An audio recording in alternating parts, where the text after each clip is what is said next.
नमोस्तु गुरुदेव, नमोस्तु गुरुदेव, नमोस्तु गुरुदेव। इच्छा में छुलक जी महाराज मंदिर में फिर चिन्ह पहचान करके उन्हीं भगवान के नाम से दर्शन करने या मूल नायक भगवान को नाम लेकर मंदिर की पहचान करने में क्या रहस्य है? क्यों ये आगम संबंध है? दो प्रकार की भोजन होता है, एक भूख लगने पे खाया जाता है और एक शौक से खाता है। शौक से जब व्यक्ति खाता है तो उसे ये नहीं देखना पड़ता है कि मैं क्या खा रहा हूं, खा लेता है।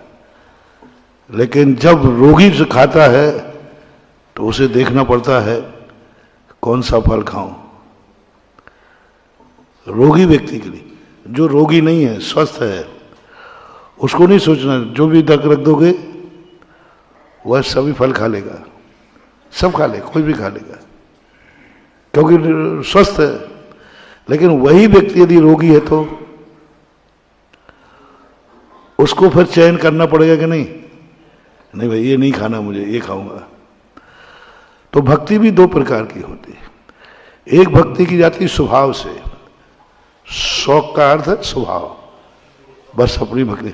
वहां हमें ये नहीं देखना है कि कौन से भगवान है, भगवान है बस खत्म है। भोजन खाने योग्य है, खाने योग्य है। अब उसमें ये नहीं सोचना है कि फल कौन सा, सब फल खाने योग्य हैं, कोई भी खा लेगा। तो वो उत्कृष्ट भक्ति कहलाती है, वो स्वस्थ भक्ति कहलाती है। लेकिन ग्रस्त 99% बीमार रहता है, कभी इच्छाओं से, कभी संकटों से। उस कारण से पर उसको कहना पड़ता है कि पहले देख लो भगवान पारसनाथ है कि आदिनाथ है, क्योंकि संकट है, पारसनाथ की गोली ठीक करेगी।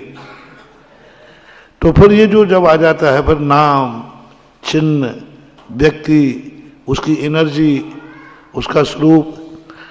एक ही भगवान की दो मूर्तियां हैं, एक मूर्ति किसी के लिए प्रभावकारी, एक मूर्ति किसी के लिए प्रभावकारी है। अब दोनों के लिए बिल्कुल भिन्न भिन्न है।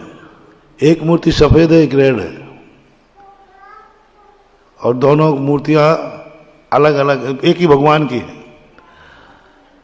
अब जो जिसको मंगल की दशा होगी उन्हीं भगवान की रेड मूर्ति कार्यकारी होगी, व्हाइट मूर्ति नुकसानदायक होगी।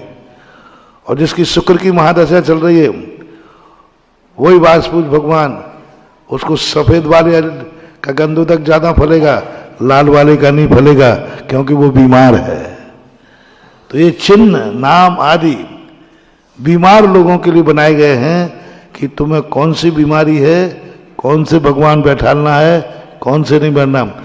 जब तुम्हें स्वस्थता की अनुभूति हो तो सब भगवान एक हैं, कोई बैठालने की, विशेष जोड़ने की जरूरत नहीं है। अगर 24 भगवान एक वेदी में विराजमान हैं और किन्हीं एक भगवान को चिन्ह से ढूंढने की कोशिश करते हैं कि वो कहाँ हैं, वो फिर उनकी तरफ हाथ जोड़ते हैं, तो बाकी 23 की अवहेलना नहीं मानी जाएगी। मैंने कहा बीमार व्यक्ति को कोई बाधा नहीं है।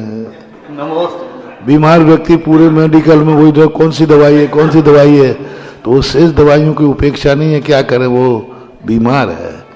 क्षयोपशम सम्यक दर्शन, सम्यक प्रकृति उसके ऐसे मलिन परिणाम कराती है। एक सम्यक प्रकृति होती है जो छल मल अगार दोष लगाती है, और वो ये भेद 24 से बाहर तो नहीं जाएगा, लेकिन 24 में भेद करेगा।